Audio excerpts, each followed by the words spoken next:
Welcome back to KWVA Eugene and KOCR Oak Ridge. I am DJ Ritz, and this is The Abstract, 2 hours of beats, rhymes, and life.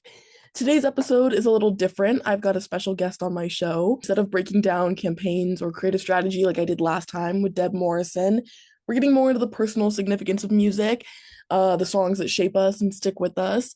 I'm really excited to be joined by someone who brings an awesome creative perspective to everything he does.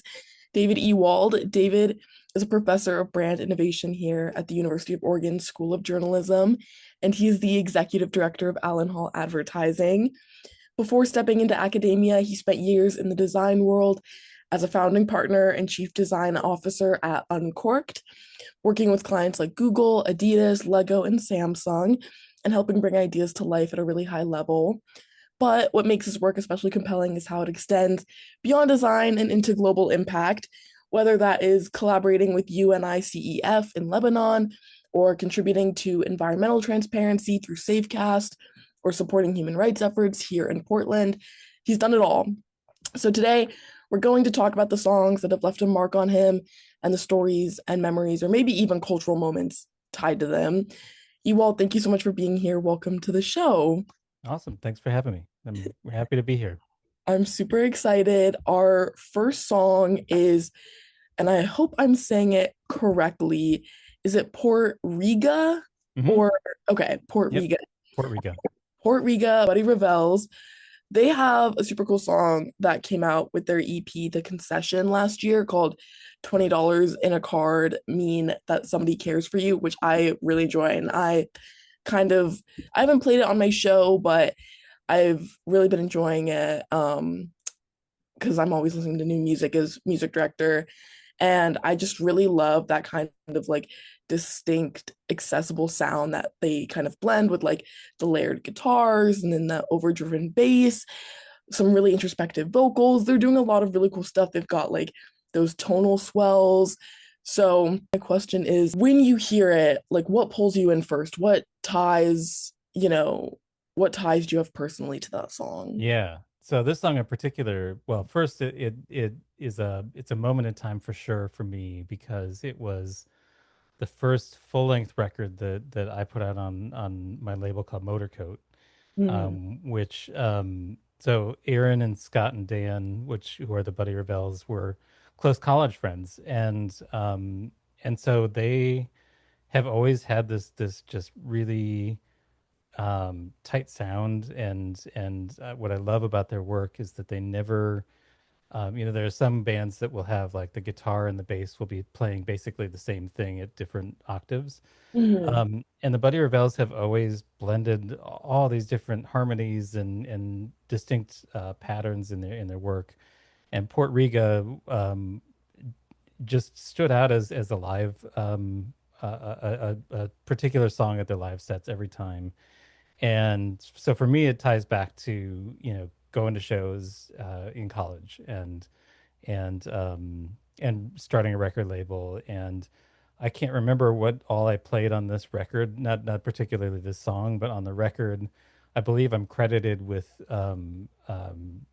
playing. I know I was playing a bottle of Tide, the detergent, um, and I maybe did the typewriter sound at the very end of the song, Oh, but I no can't. way. It's so far in the past I don't remember, but it was wonderful, and to be around when they were recording it, and it was just very much. I don't know. It's a song of that era for me for sure. Absolutely. That is so cool. Okay, so you were assisting in production. That's awesome. And what would you say is kind of what attracts you to like indie rock in general? Just because we've got like I would say mostly 90s indie rock on the show today. Right. And we'll kind of break them down as we go song by song too, but Yeah. is there, a specific aspect to the genre that you are Yeah. most attracted to? Well, so I'll back up and just say that when you first asked me to be on the show, which again, thank you. This is the exact sort of music nerd thing that I really dive into, and I thought about, do I do a sequential list? Do I go, maybe it's an ambient list, maybe it's a jazz thing. I'm not sure what it should be. And Totally. and I found myself just kind of naturally, I kind of threw out all the rules that I was trying to put on top of this playlist and just said, what are the songs that really stick with me, and maybe fall into an era of time that has over the years become quite timeless for me. Like to your point, they are rooted largely in '90s and maybe early 2000s. Mhm. Um, but to me, they're pretty timeless now. So that was kind of the organizing principle. Awesome. Amazing. I think that works really well. I feel like there's no there's no easy way to organize a set list, especially when you have a limited amount of time. And Totally. I just really enjoyed how you narrowed in on kind of one specific cultural landscape and genre because it really just lets us dive a little bit deeper. And so I really enjoy that.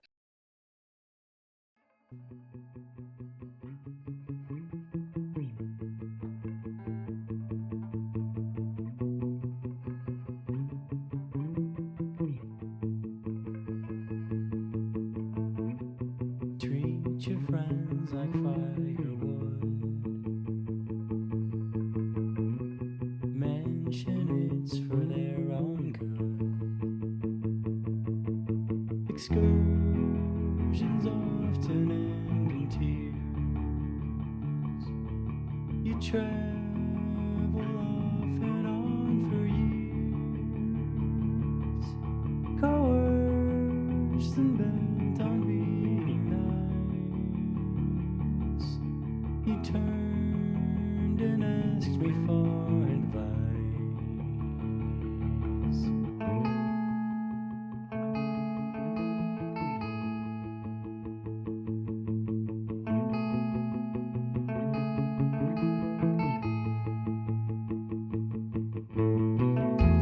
Treat your faith like furniture. Even saints can be unsure. We regret that you still hurt. Take our words for what they're worth. For one of these days I'll put my best foot forward. It's fine. One of these days I'll finish all my good work. To run. Now I'm making money and money makes the world turn. And high. So I probably won't make it anyway for what it's worth. For just gotta grow up, grow old, that's okay. It's fine. Watch another movie, there's a chance it might go. To run.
Next up is Hope's Hit by Joel R. L. Phelps and the Downer Trio.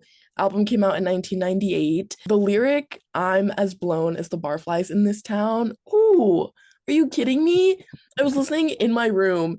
That is just so good. It really feels so worn in and lived. What about his writing resonates with you? Well, so Joel was so I think another theme, if I can back up for a second, another theme with a lot of the work that's here. I feel like each of these songs are sort of like this opening into an expansive field of other bands and just little musical universes.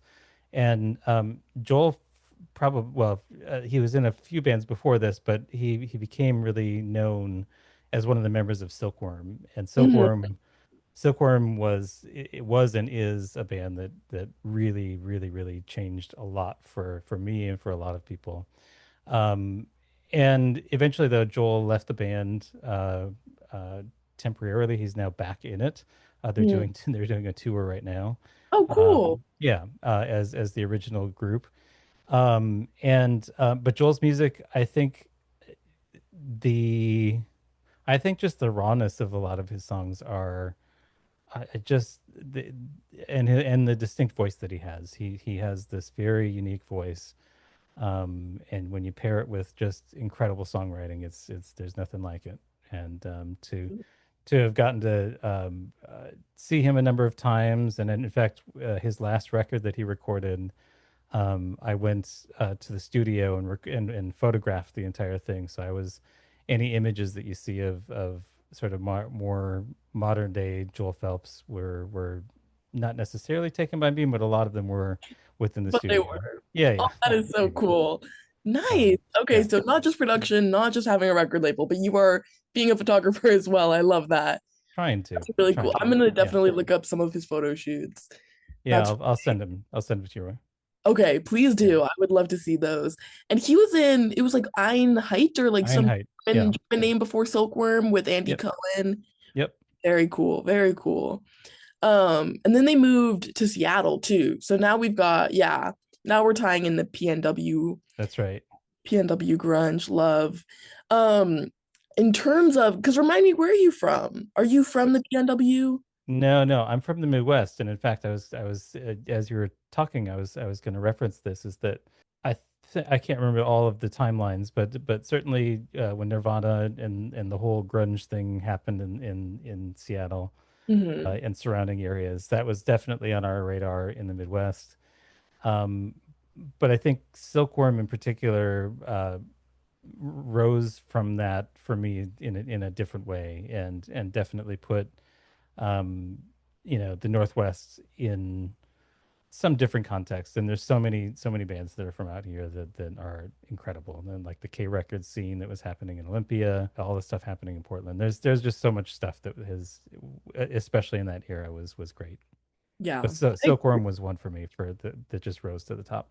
Silkworm is so cool. And I think too, they've kind of it's like grunge adjacent. It's got that stripped down honesty, that's like a Nirvana classic.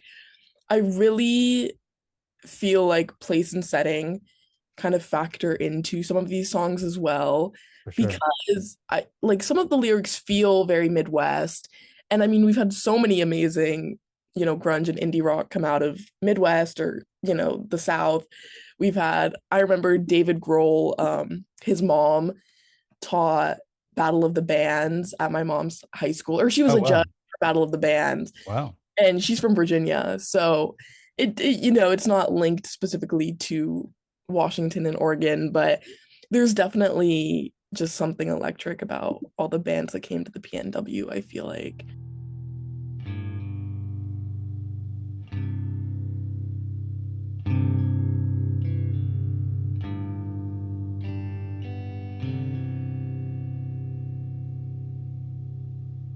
Come on, Billy, put your mitts on ice and put your courage on. Underneath the train you got on.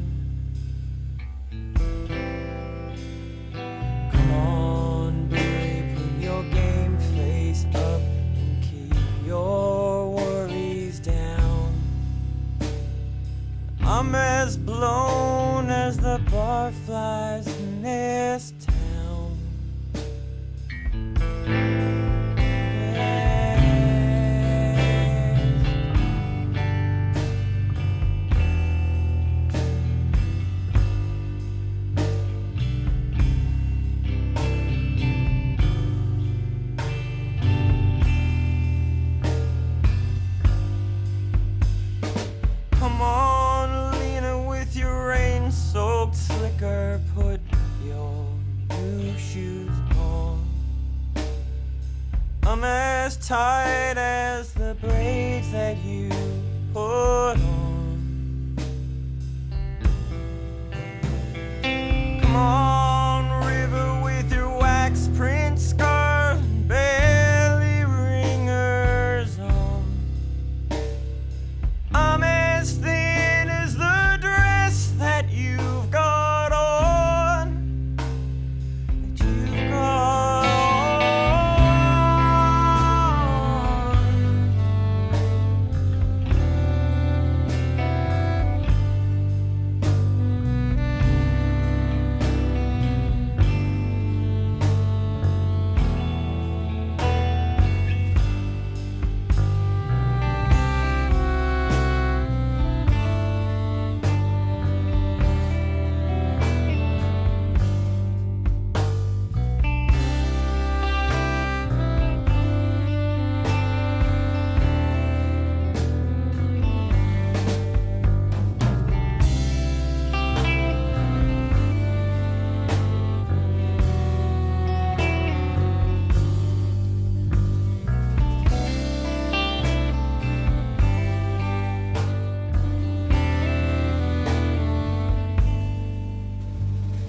Heads up, Darren, do your side swipe, swallow till the doctor's gone.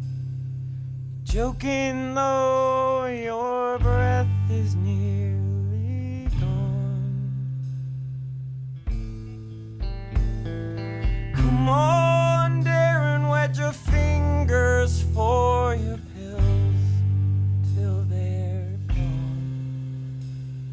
You're hoping that they can turn your legs back on. But you got wrong.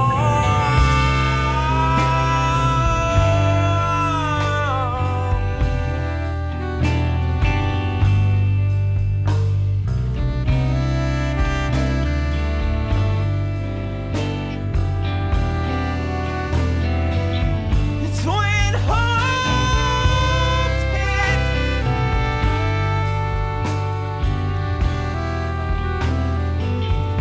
When hope's hit.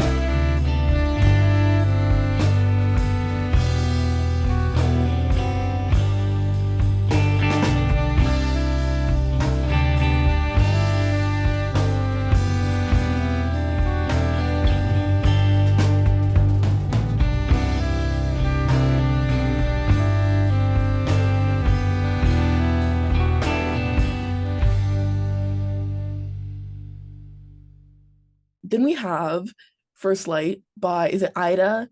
Ida. Yep. Ida. Okay. 2008 album. So moving, about a decade later, we've got kind of those, I feel like this track drawing a little bit from maybe like folk and R&B as well. I was listening to some of the other albums. We've got like a little bit of chamber pop and lots of nice minimalism, which I really enjoy. And I do think we start off with those heavier, more driving sounds, and then this comes in and just softens everything in a really lovely way. Right. What drew you to this more quiet, more minimalist sound? Yeah. Well, so Ida is yet another musical universe that is runs pretty deep, and does indeed tie back to some of that like late '90s indie rock ish type of stuff. But they've always blended, and they're still a band right now. They just put out a box set on Numero Group, which is wonderful. But they've always sort of blended a lot of different scenes and a lot of different sounds into their music. And First Light they have a number of songs that really have just been part of like our lives, my family and me. And First Light is one of them. They actually recorded a specific song for our wedding, which was really great. I can share that with you. It's not on streaming or anything like that, but They had an original song that they wrote for your wedding. It's a cover song, but it's Okay. great, and they do an incredible job of it. That's But First Light sticks out to me. So I had in 2015, I think, I had what was kind of a heart attack. but ended up not being a heart attack. But I had all of this rehab that I had to do, and the first walk that I took, I was kind of recovering here at home, and the first walk that I took, I happened to be listening to this song, First Light, and it was, I don't know, it was just this thing that I went through, this medical thing that I went through, and it was like this beacon of a song that just continues. Like I can't listen to it without Having remembering that that walk. Yeah. conversation. Yeah, Yeah. exactly. And honestly, with their music, I could fill in the blank with so many versions of that same feeling. They I think probably more than any other band, they have been markers of time in life, and it's really cool to see something like a 4 LP reissue of some of their records on Numer Group. They have a daughter who just put out a record that is incredible. It's running in the family. Yeah, Story Littleton, if you're interested. Or It's a Littleton. wonderful record. Okay. Yeah, and First Light has always just been an amazing song.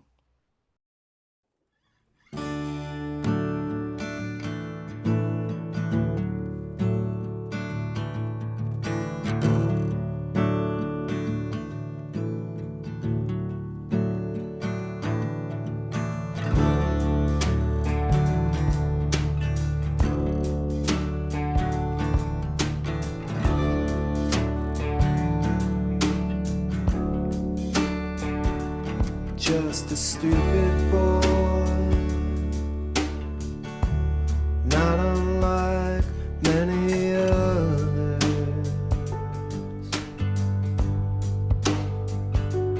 Took his halo, blew his horn all around the town,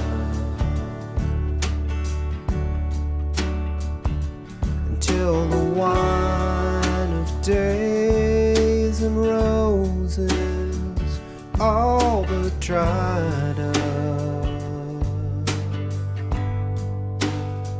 Now he just stumbles around in his head with death.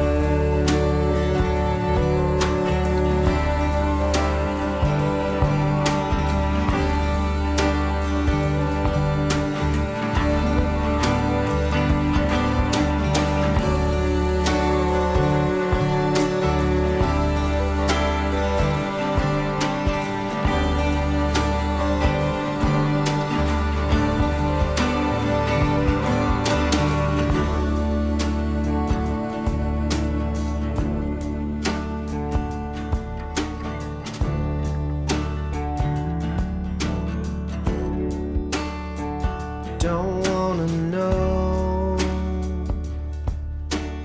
anything more about it.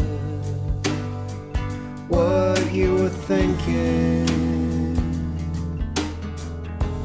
when you made that call, like a dove descending to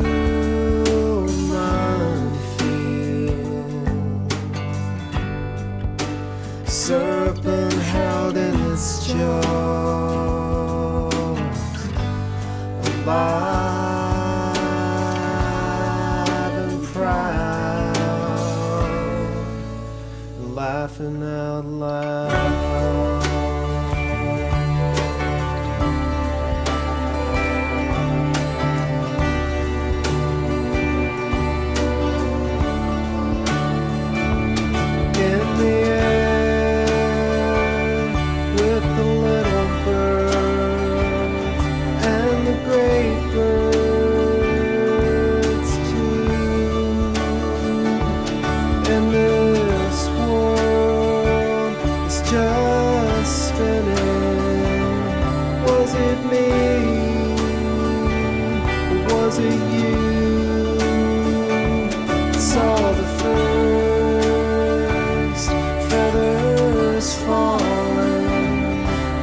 Silver net of the moon.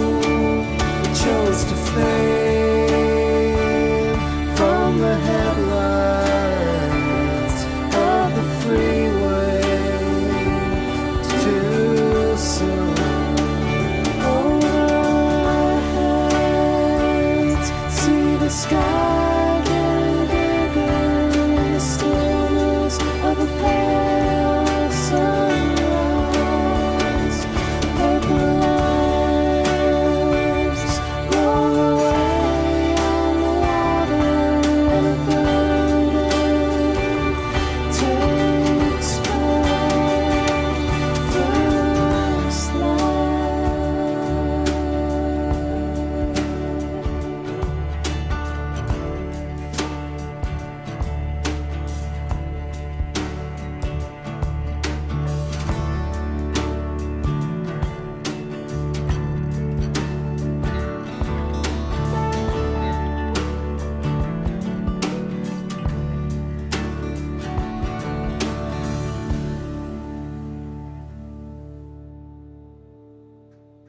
Then we've got, I love the name of this next band, Trains Across the Sea by Silver Jews, 1994 album, founded by David Berman, and I have not heard of Silver Jews at all. So really? I had to do some research. Founded by David Berman in 1989 in New Jersey. I've got, my grandparents have a beach house in Atlantic City, so Nice. the New Jersey artists resonate with me. Stephen and Bob Nastanovich, they went on to join Pavement, which is huge, but Berman stuck behind and he did Silver Jews. And from what I was kind of reading about him, he had that slightly askance view of life, and it was playful but also very confrontational. Like, his lyrics were all quite out there, very bold, very unique.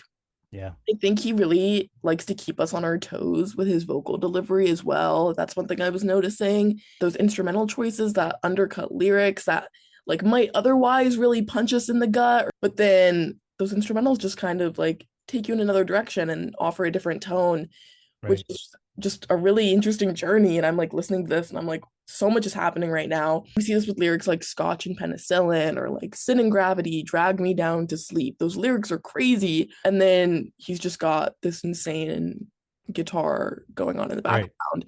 So cool. And then I think too, one thing that I was really enjoying was how he makes those really mundane parts of life sound so crushing with his line, in 27 years I drunk 50,000 beers. But I also feel like that's kind of a staple of the 90s rock. I would say, kind of, what do you think artists like Berman were contributing to that moment in music? And I know he did kind of meet the same fate as most grunge and 90s rock artists do, which is so sad, but obviously there was an appeal there, and we yearn for those introspective kind of little detached moments in music. So I would say, like, what do you feel he really contributed? I mean, I think for me, and I everybody takes something different from any song, and a musician.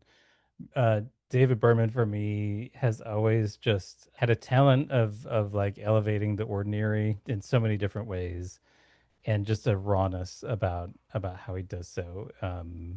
And I think his life, and he ended up committing suicide later, and there's a fantastic record, a terribly fantastic record that sort of chronicles that. I think that as a sort of final statement, I don't know, just underscored the work that he had put out in the world, and the person that he was in the best of ways. And I don't know, I think his ability to twist ordinary life into something far more profound just is partially how he's on this list. And honestly, I could have put fill in the blank of any song of his, but Silver Jews had to be on the list for sure.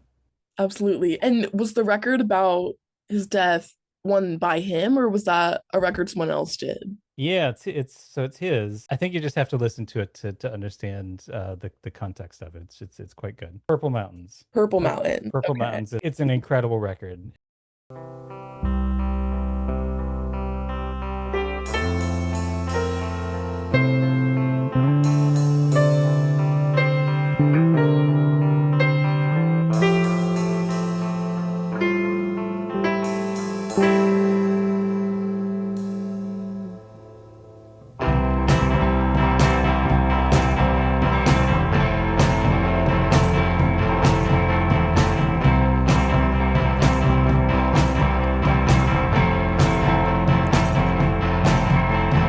troubles, no troubles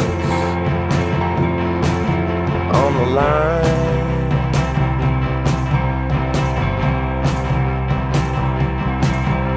And I can't stand to see you, I can't stand to see you when you're crying at home.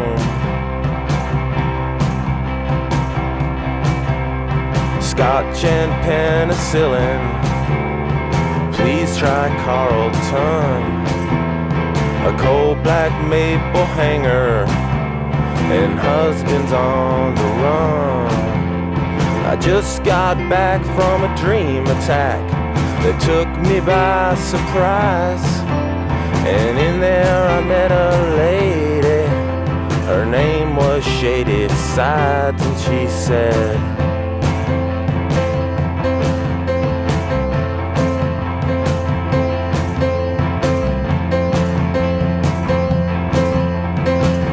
it's been evening all day long, it's been evening all day long, and how can something so old be so wrong? Sin and gravity drag me down to sleep, to dream of trains across the sea, trains across the sea.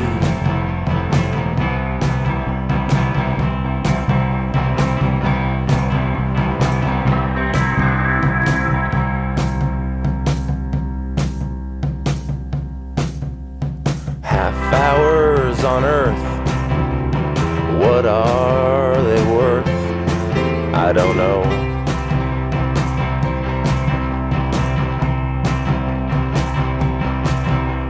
In 27 years, I've drunk 50,000 beers, and they just wash against me like the sea into a pier.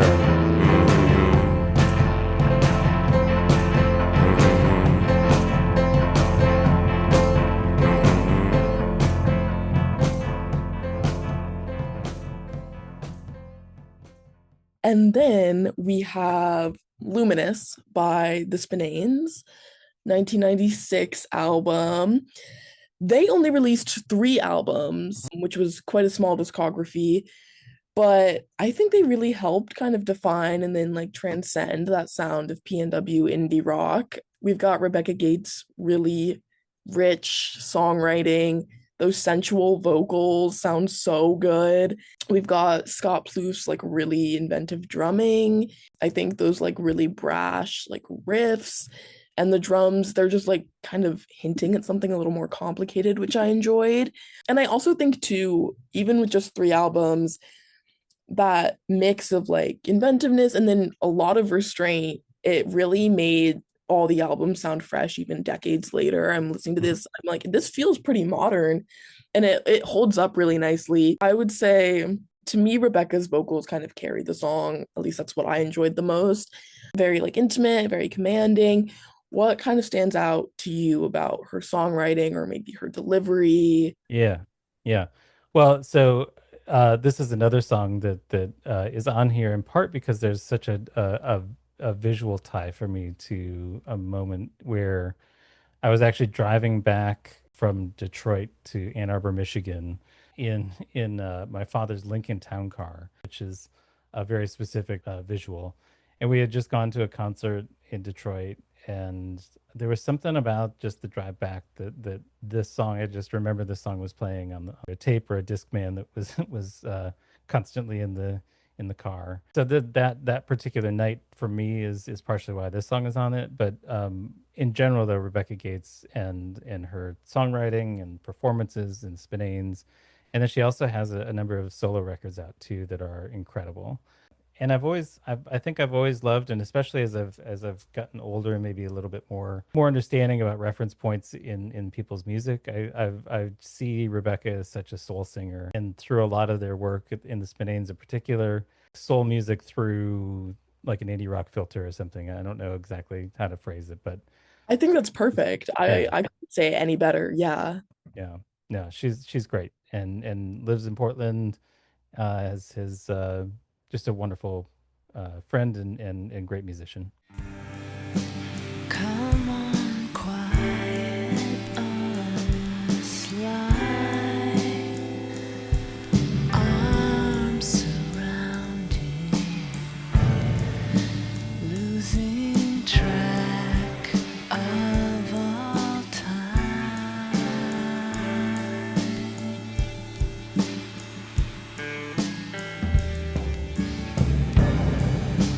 Come on, sinner.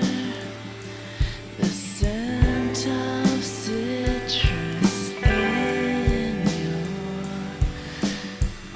sighs.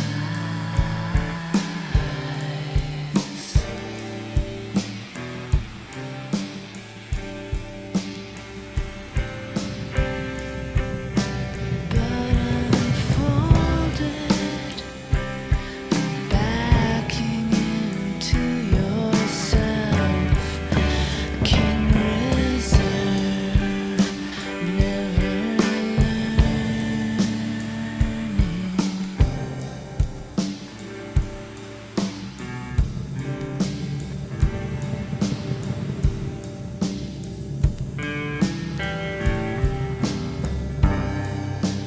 Glimmered down the side, the spice you're spreading makes it wild.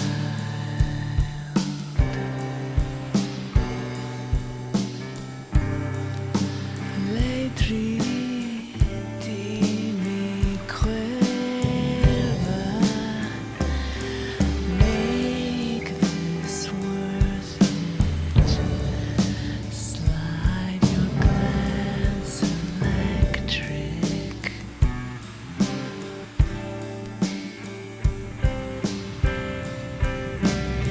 Suspended,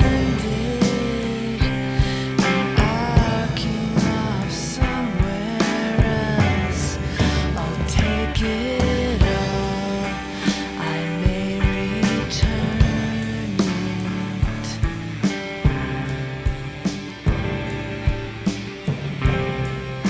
Hey, speak softly, whisper here. Your smile's delicious.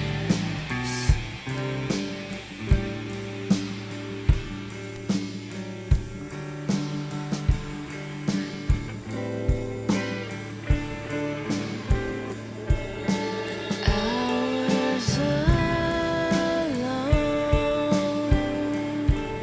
stretching in kind, luminous glows, caught in the slow burn off here.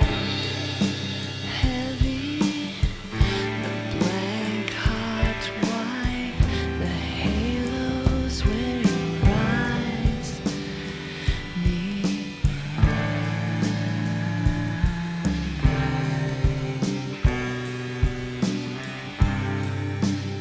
Sparkling and tongue-tied,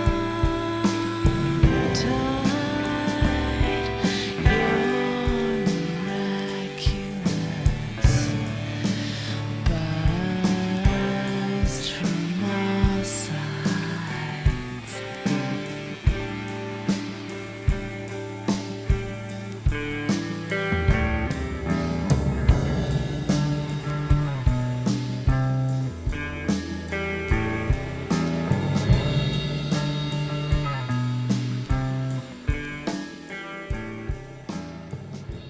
This next one, we've got What Holds the World Together by American Music Club, 1994 album. Kind of, to me, the title feels like it's asking something kind of impossible to answer. Right. And when you hear this song, how do you respond to that question? What holds the world together? What's on your mind when you listen to this song? Well, I think there's maybe a theme in a lot of these songs about elevating these tiny moments, and it's in the song lyric is the what holds the world together is the wind that blows through Jenna Rollins' hair, Mm. and some visual. I keep on coming back to visuals. There's some visual reference that I can always see. But I love the songwriter here, Mark Eitzel, is really good at just finding a way to make something like that, this invisible wind that's going through somebody's hair, to Mm. mean everything and nothing at once. And it's such a good song. And once again, the musical universe of American Music Club and Mark Eitzel and a number of other different splinters there, and they're fantastic. And is there a connection with them as well? I do actually. I made two actually. I was lucky enough to make a poster for a show that they did in Minneapolis years Awesome. and years and years ago that another person on my list opened for. Eitzel, he came up to me after the show and just said, I can't remember exactly what he said, but they signed my poster and he made a little drawing that said, "You make me so beautiful," or something along those lines. I'll have to look it up. There's a great management group called Undertow Music. They have really pioneered living room shows. I mean, living room shows have been Okay. around forever, but they are a pretty big focal point of how they book shows, and they're great. And it's just this very intimate setting for a lot of people to who want to see a very particular artist, and Eitzel has done a few of those. But that same management group put together this tour that was the Undertow Orchestra. Undertow is the management group, and it was Mark Eitzel, Will Johnson, Vic Chestnut, and David Bazan from Pedro the Lion. And I was able to design the tour poster for that, which was great. And That is so cool. yeah, and then to have dinner with those four people as a 20 something, maybe early 30 something kid was pretty amazing.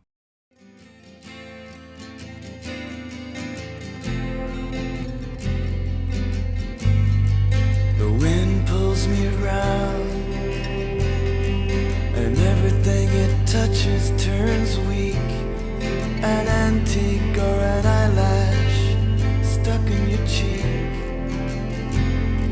The paper thin skin of a crowd chasing you down a lost and a dead end trail, with a guilt no alibi can curtail.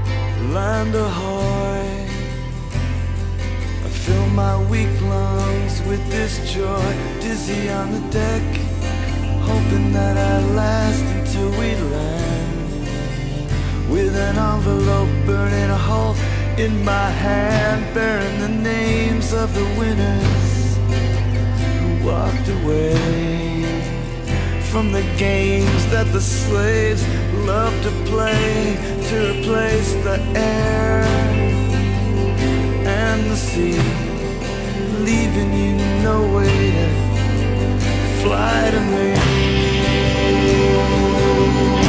The world is held together by the wind that blows through General and sea.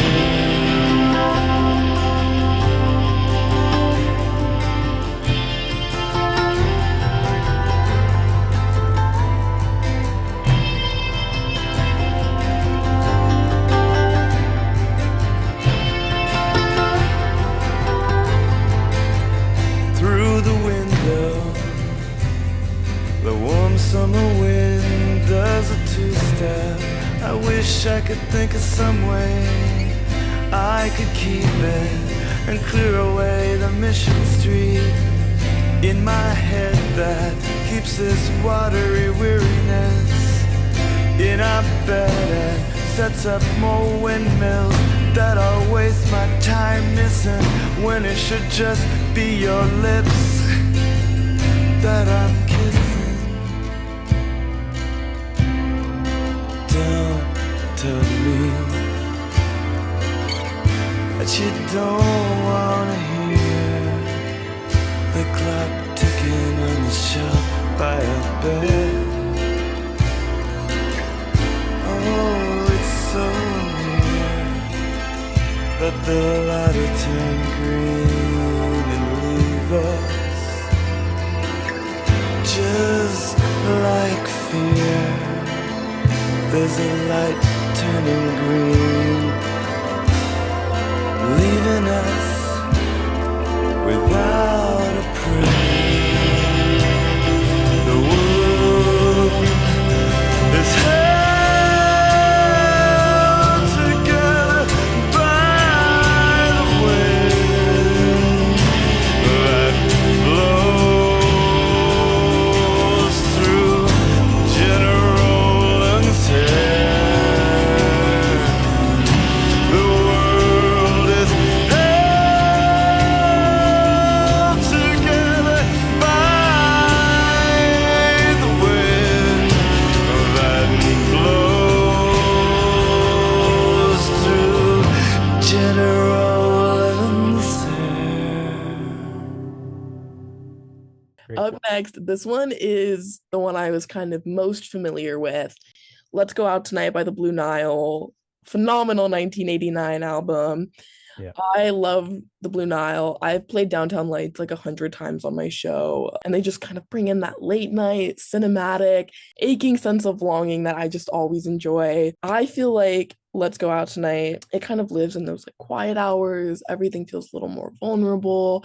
What kind of space does this track put you in? Exactly that, like late night and quiet Going moments for sure. Yeah. I love that there are bands like the Cocteau Twins are probably on that list of and the Blue Nile to a certain extent that are having kind of a renewed life with modern era music listeners. Blue Nile and Paul Buchanan as a songwriter, they're just incredible. And if I don't know what to listen to, this is what I'm listening to. And Paul Buchanan's solo work is even more stripped down than the Blue Nile, but every bit is great. Absolutely. I agree. I think I've listened to the Blue Nile more than anybody on this list. They've got a lot of longevity too. Yeah, So they you do. just kind of always listen to them, and it never Yeah. gets old. Yeah, I agree. And I've always been sort of fascinated with Scotland as a place, and maybe the place that it plays in my mind is sort of imagining the band and they've only put out 4 records. They were notoriously slow with putting out records and not pumping out another one just because you should.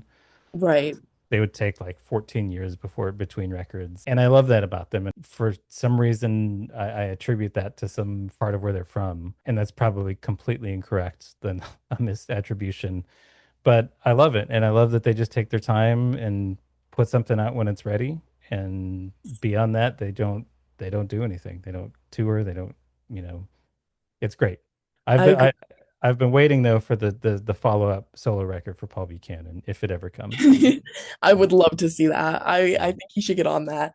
I agree. I think there's something that can be said for taking your time with music and your albums because it demonstrates care, and it's not, in the context of like American consumerism and record labels kind of having you throw out these albums for the sake of fulfilling a contract, Right. which we've seen so many times. A lot of artists kind of not producing their best work just to have something. Right. And yeah, they don't do that. And you can tell on the albums and on all their tracks that they're just doing something really beautiful and that they love it and that it takes time and dedication. I feel like they mean it. That's what strikes me at the Blue Nile, is that they mean it.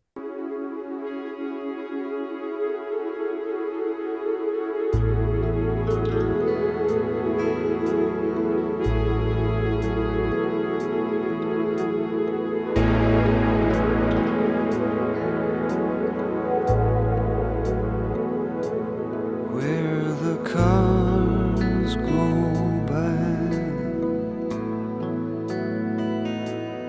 all the days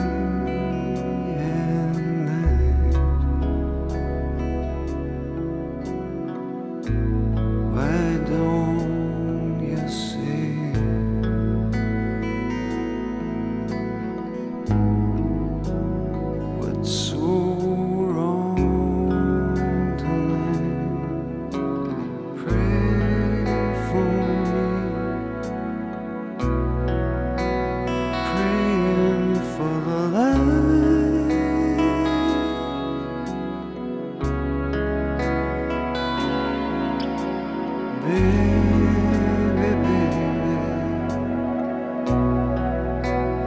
let's go out tonight.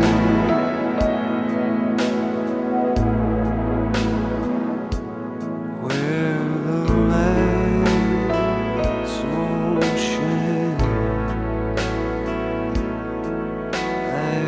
Can you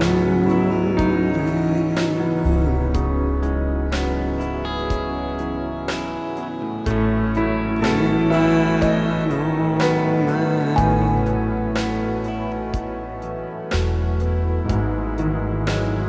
Baby, I'll be good. Pray for me, praying for the land.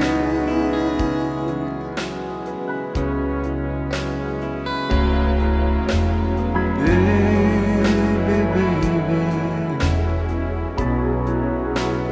let's go out tonight.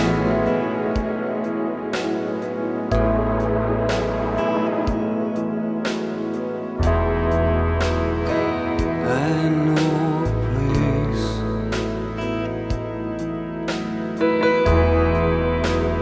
where everything's alright, alright.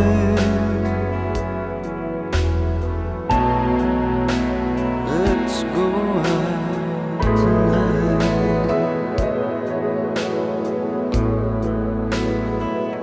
Where the cars go round all the day and night. Why don't you say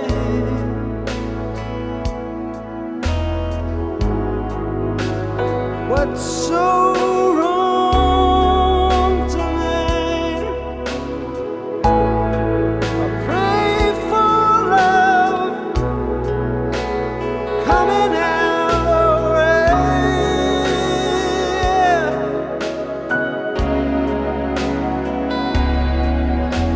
Baby, baby, let's go out tonight, yeah. Baby, be my baby. Let's go out tonight.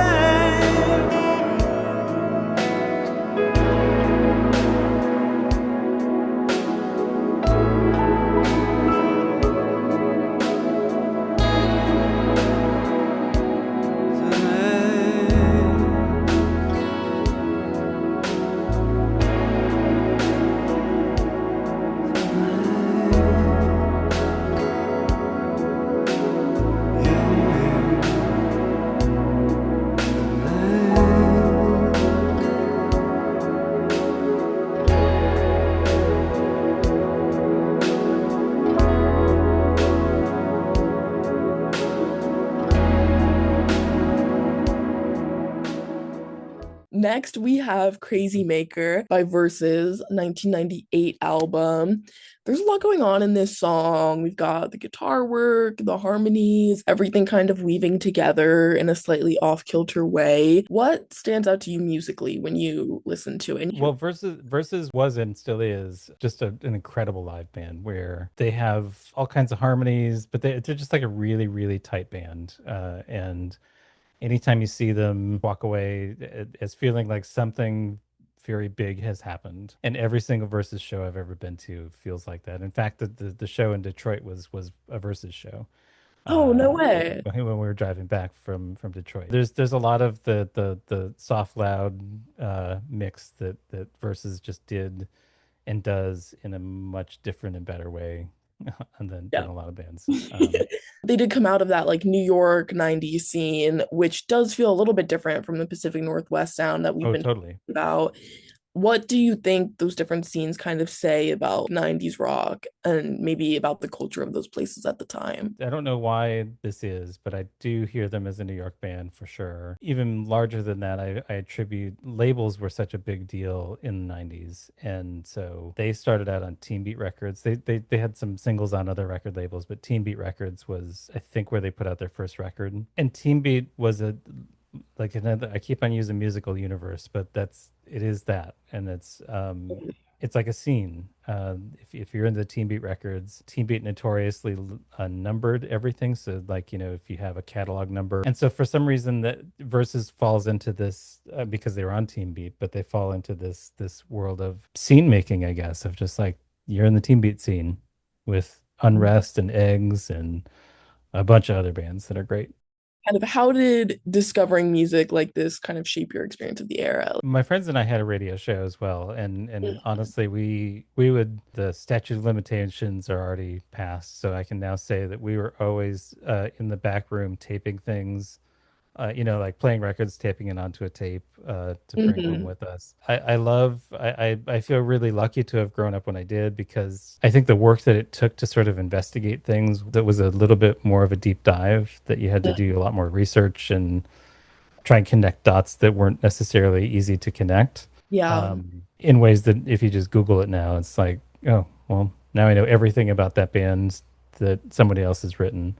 Whereas we were able to just say, like, Silver Jews is a good example. I remember just being like, what even is this band? We knew it had something to do with Pavement, but it wasn't Pavement. So how does this relate? And that mystery that kind of sits in it, knowing that you can spot the dots that are there to connect, but you don't have a machine that's going to tell you exactly how they connect. Exactly. Yeah, so I feel like we were able to have a little bit more space of ambiguity that probably shaped more than I know about how I experience music. Well, before we do play verses, we are at the top of the hour, so we're going to play a quick PSA and legal ID, and then we'll get right back into the music. You wanted to be cool, which led you to smoking, which led to a pack a day. Then you met that special someone, which led to starting a life with them, which led to wanting to live longer, which led to quitting. Then you heard you may be at risk for lung cancer, which led you to getting a low-dose CT scan. If you smoked, get scanned. Talk to your doctor and learn more at savedbythescan.org. Brought to you by the American Lung Association and the Ad Council. Hi, this is Adam from Blotter Boys. You're listening to 88.1 KWVA Eugene, 91.5 KOCR Oak Ridge. This is your college radio.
This next one is from a 2024 album, but Tsunami has some 90s albums. Yep. Old Gray Mare, one of my favorites out of the set list you gave me. Oh, good. So beautiful. It kind of had like Martha Wainwright vibes for me. Have you listened to Martha Wainwright before? A little bit, yeah. A little bit. Okay. I just felt like it kind of had a similar feel. And I really enjoyed that because she's one of my favorite artists. I would say, they were part of a moment where like a lot of women in indie rock were carving out their own space and voice. When you hear the song, does it kind of connect you to that broader cultural shift, or was it kind of Oh, just for sure. it does? Okay. Yeah, for sure. And this song, so this is another record that was reissued.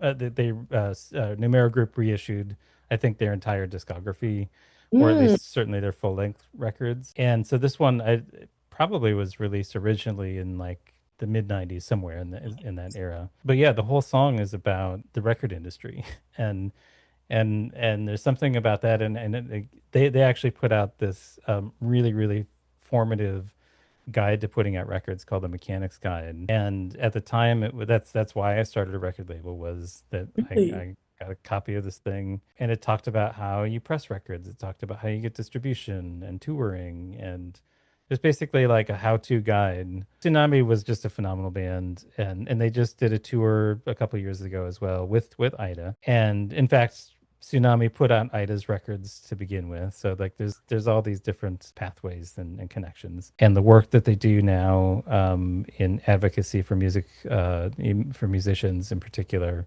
it just continues on. There's something about a lot of these people in labels that is very work focused. Jenny and Kristen from Tsunami in particular, they're doing great musical advocacy.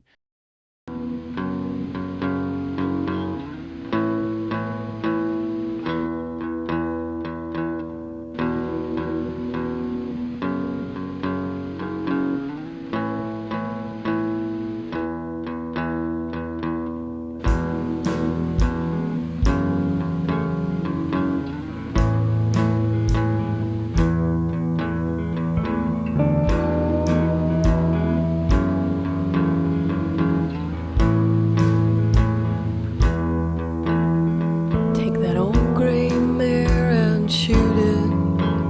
It ain't nothing to you but a lame idea. Seen enough of those, yeah, to know where they'll lead me. Following hoof prints, I'm finding a foundry.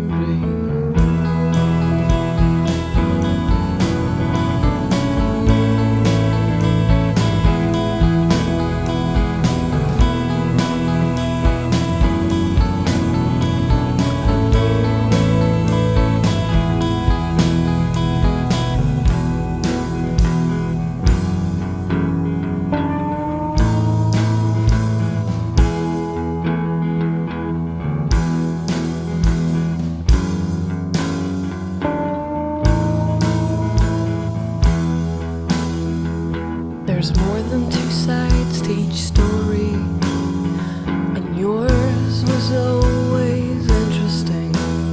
When it all came down to the money, well, I knew we had lost our philosopher king.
slapped by the glad hand, sculpted and spun to a virtual band.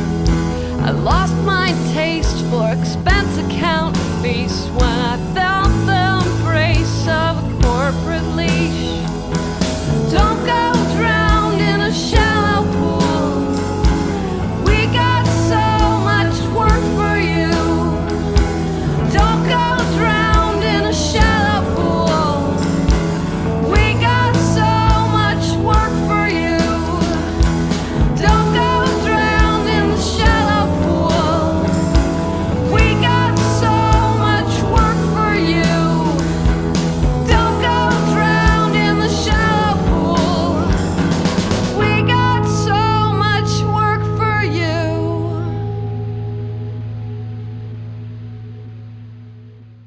We have Excuse Me While I Drink Myself to Death, phenomenal title, by Spent, 1995 album. They were a part of that broader indie network for sure. They toured with bands like Superchunk, and they were definitely living in that college radio ecosystem. How much do you think that kind of community shaped the sound and feeling of bands like this because they are living in that college scene? Yeah, probably quite a bit, I would say. Right. But I think each of those bands that you just mentioned, Spent included, kind of brought their own flavor to it. Spent had in the same neighborhood, I guess, of Verses of with the soft music and then the soft and loud mix, I guess. Incredible harmonies. I think Spent always had a little bit of a New Zealand influence too. So like the Clean and the Bats, bands like that their own inspiration and then sort of twisted it. They're from New Jersey, twisted it into their own thing. And honestly, this song is on here in part because if on the rare times that I still play guitar, typically it's playing along with something. Like I don't really Yeah. I don't make stuff up anymore. But this is one of those songs that it's just fun to play. And it's such a great song, especially if you see it live. I wouldn't call it church, the way these spirits work. They draw the sharpest blade, like an Egyptian storm that kills a Pharaoh's born and leaves the rest unscathed. Fold their flight deep and down the sea, snapping off branches of a family tree. But it costs a talk and I can barely make the rent. Excuse me while I drink myself to death. Another piece of mind, I lose one every time. Lately I don't care, just make a sour face and pound for pound erase. The eyes of the world stare, pointed jokes are wearing thin. Portrait of the artist with his face punched in. A lonely heart's heavy in this hairless chest. Excuse me while I drink myself to death.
And then we do have Just Be Simple by Songs Ohio. It's a 3 album. Just Be Simple, it's pretty sparse, but I think what Jason Molina is doing with his vocals as he goes in and out of those different frequencies is so rich and textured. And I really, really enjoyed listening to that. My good friend at the radio station, who's our productions director, has kind of been teaching me about listening to demos and kind of dissecting, what you're hearing. And I just really enjoyed kind of listening to his vocals and seeing how he moves between octaves. But to me, this song kind of feels like a conversation with yourself, like trying to strip everything away and get to something true. How do you hear it? I think that's a great way to put it. And I would say, honestly, most of Jason's work is trying to strip away the artifice and find the truth somewhere. His work in particular, out of all of what we're talking about today, it feels like a body of work that is all kind of pointed in that direction of understanding something. I'm not sure exactly what, but understanding something and searching for it.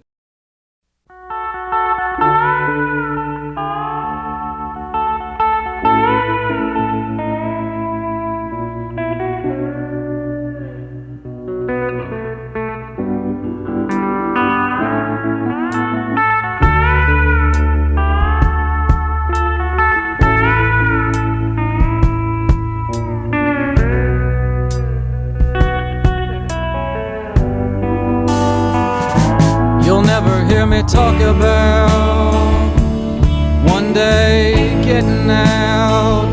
Why put a new address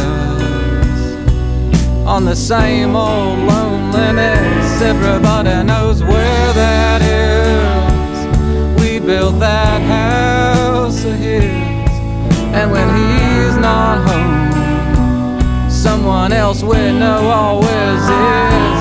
If heaven's really coming back, I hope it has a heart attack when they see how dangerous it is for guys like that. And the night has always known when it's time to get going, when it's really been so long that it starts showing. It's always Heather Ghost, who always almost tells me the secret. How there's really no difference in who he was once and who he's become. I think he's been letting me win, and I think he's doing it again. Thanks for letting me win. And everything you hated me for, honey, there was so much more. I just didn't get busted.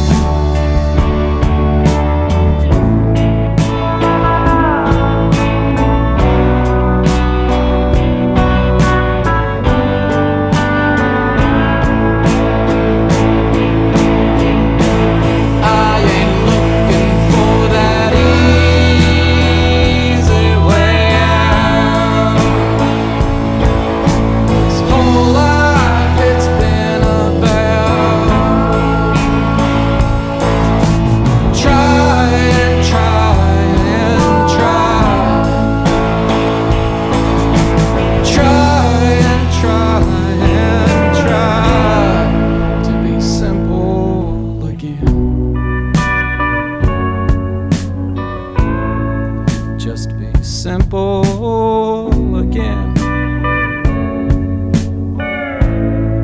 Just be simple again.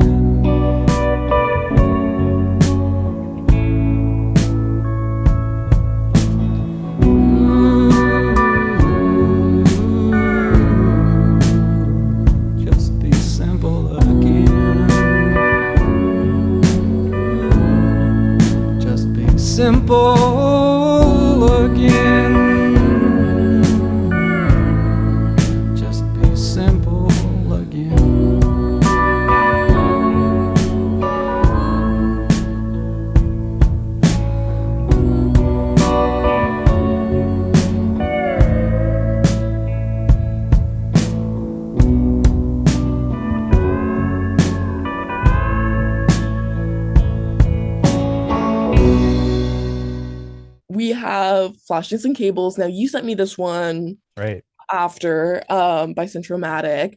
2003 album. This is also one of my favorites that you sent. I really enjoyed Flashes and Cables. They were putting out huge volumes of work. They had like lo-fi tracks, they had quieter songs, everything in between. Do you think there's something valuable in that kind of output, even if it's not all super polished? Totally. Yeah, I love it. And Centromatic is once again another musical universe that actually crosses over into Songs Ohia, because Will Johnson, the main songwriter for Centromatic, put out a record with Jason Molina. Will's songwriting capability he's just prolific. He puts out, and if you look up Centromatic and South San Gabriel, Will Johnson's solo work, he's a monster of songwriting in the best of ways. I had substituted this song with South San Gabriel, which is their other band that's a little bit more slowed down. Centromatic, it's the same players and just under a different name. Yeah, Centromatic is like easily the best bar band I've ever seen. If you're in the Centromatic scene and world, you're really, really in. I had the great benefit of being able to work with them on a few CD covers. Oh, cool. Yeah, so they're great. And in fact, I think it's actually Centromatic is why I live in Portland, is that we were living in the Midwest, and I called this guy who who had done, in fact, this record cover that this song is on. And it ties back to Undertow Records that we talked about earlier. And I called this guy, and we want to get out of the Midwest. And at the time, I thought this person lived in St. Louis, which is not getting out of the Midwest at all. But it would have been a change. And I said, yeah, do you know anybody who's hiring in St. Louis? And he said, actually, it's interesting you call, because I am hiring somebody right now, and I live in Portland. Can you fly out next weekend to interview? But it was only because I had done some Centromatic art that I had this connection, and that was my first job in Portland. I really enjoyed too how I'm learning about all the kind of art design that you did for these covers and promotional work for like posters and tours, because that is tying into the creative strat class. It's just really nice to see how you're blending these really amazing artists that you enjoy with your artwork. And that's awesome. I've been very privileged to work with a number of really cool people, and Centromatic among them, for sure. If we found the time, if we found the merriment, if we found the words, we'd scratch the man new cement. But those days are gone. We've got only pictures now, the rotary wheel, some leftover shotgun shells. Nobody told us that the bastards were here, all the roads and the scoundrels are shitting their tears. No, nobody told us that the cameras were here, all the flashes and cables. Someone please save us by request. Please turn in your uniforms, your medallions and pins, for the Aries and Capricorns. File your complaints, this rookie officer, he'll lend you a smile, he'll lend you his deafest ear. It's nobody told us that the bastards were here, on the road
We have two left. Our kind of second to last song is Catch a Collapsing Star by the Mendoza Line. They moved from Athens to Brooklyn, which is kind of a big change. And you can almost kind of feel that shift, I feel like, those different scenes, different energies. Right. Kind of how much do you think those transitions shape a band's sound or identity? And I know we kind of already talked about this with like Brooklyn versus TNW scene and indie rock, but anything there? Yeah, I think so. And especially with the Mendoza Line, this sort of blend of Fleetwood Mac meets the Replacements Totally. in both the best and the worst of ways. Like they were always kind of collapsing, for not to borrow the title of the song, but just such a brilliant band of people that at various times were dating each other, fighting with each other, and then falling apart, and then getting back together. But you can hear, I can hear anyway, the Southern roots that they have that are definitely there, but I also hear the Brooklyn in it, and I feel like their sound evolved over time. This is in their final record, so this is like late stage Mendoza Line. Yeah, I think Fleetwood Mac is a good comparison because it feels a little worn in and a little reflective, which is of course kind of the core of Fleetwood Mac, antics. And I kind of feel like it's looking at things from a slight distance as well. And I love your tidbit that they were all dating each other because that's very Lindsey Buckingham. That's I probably am speaking out of turn, but there were romantic relationships within the band. This is another band that I had the fortune of working with on a number of record covers, so I was close to the band behind the scenes as well. Yeah, they were just always kind of on the verge of falling apart, which I think that what's made them great, in my opinion. Yeah. Oh, absolutely. You have to have a little group drama to make your music good, of course. And our very last song of the show is For All We Know by Abby Lincoln.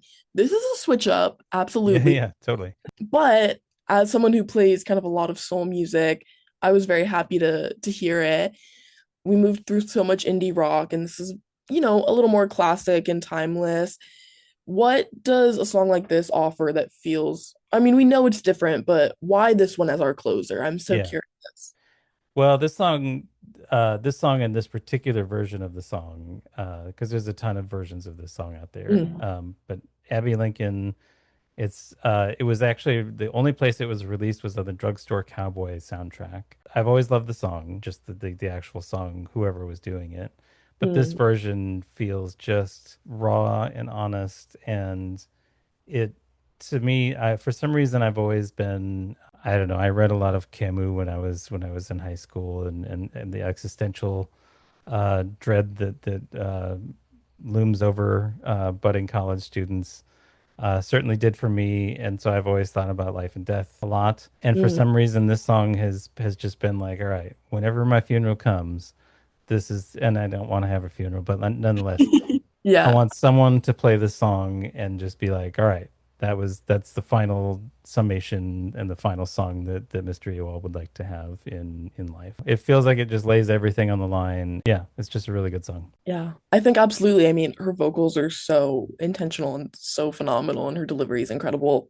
I think it's a perfect kind of way to end the show. Thank you so much for being here. Do you have any final thoughts? Do you have any insights on maybe like how the final track reframes what we've listened to before? I think if nothing else, the final track blends genres a little bit, but I think more than any of the other songs that I kept on referencing about just like visuals and the feelings that one can have with it, that it just feels like it's the most direct version of that. And I don't know, my final thought on all of this is just that I'm excited that there's musical scenes that happen in different generations, and that's where I'm so excited to be on your show and to have been able to do this, and to know that there's a lot of people digging into music in the same, not that it has to be the same ways, but it's fun. It's fun to see. And I think music is one of those arts that can really just change perspectives and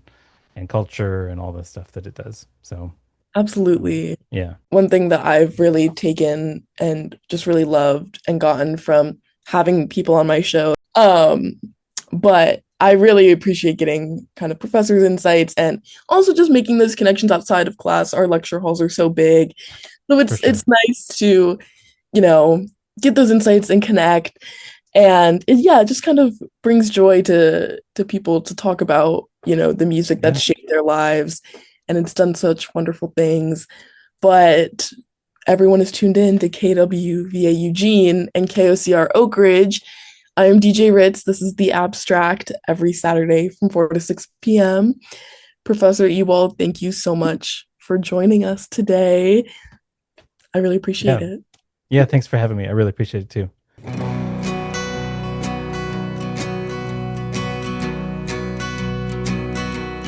On the margins and revisions, where we both first made our living, in an alcove filled with sawdust, there a new light fell upon us.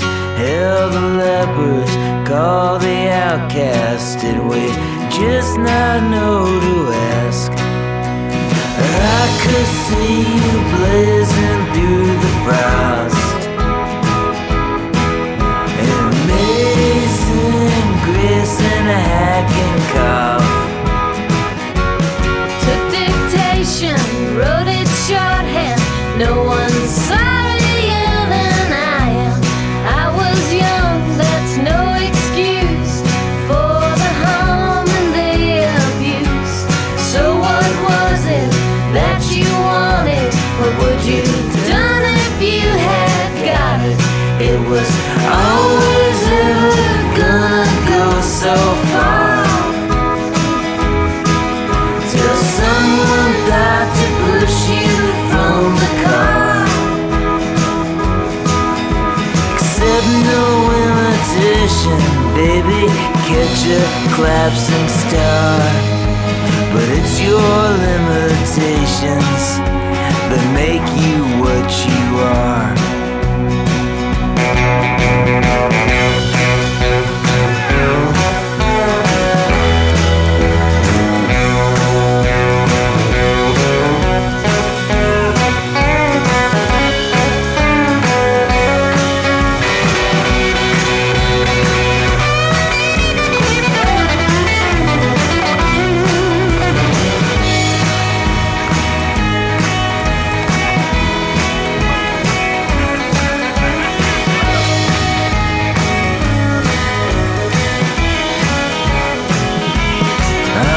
Margins and revisions, where we both first learned forgiveness, by the moonlight in the forest, where our lives spread out before us.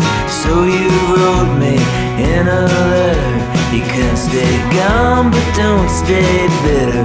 It was always ever gonna end the same, till someone thought to push you beneath the train. Took vacation in New Orleans, and I held you on the shore then. Slurred your words, confused your thoughts, spoken riddles no one got. So what was it that we wanted? And God forbid if we had got it. It was always gonna have to go too far, till someone turned the light out at the bar. Accept no imitations, baby, catch a collapsing star.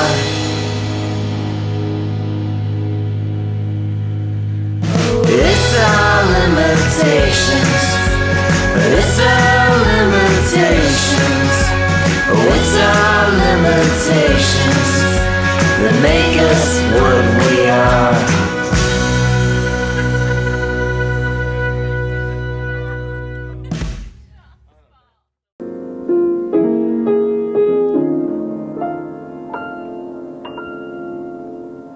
For all we know, we may never meet again. before you go. Make this moment sweet again. We won't say goodnight until the last minute. I'll hold out my hand and my heart will be in it for all we know. This may only be a dream. We come and go like the ripples on a stream. So love me tonight. Tomorrow was made for some. Tomorrow may never come. For all we know,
we know this may only be a dream. We come and go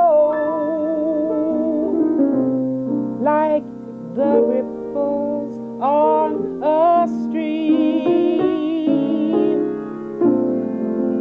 So love me tonight. Tomorrow was made for some.